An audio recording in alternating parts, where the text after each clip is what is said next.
Good morning, everybody. We're here in Brea starting our exterior project by removing all this wood and restucco the house and changing all the windows from aluminum old windows to vinyl white windows. We're removing those old planters and we're gonna stucco the house and paint the house, fixing all the wood damage, sanding, and like I said, repainting the house. And today it's the first day where we are demoing and taking away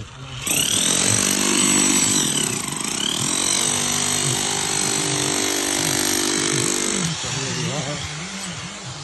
This is all the planters that will get removed as cost of water damage, and this whole area will get patched.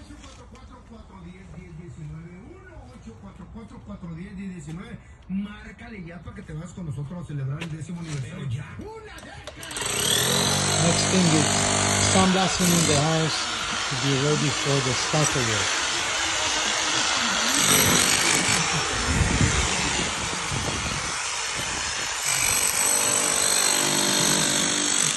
See you guys next time.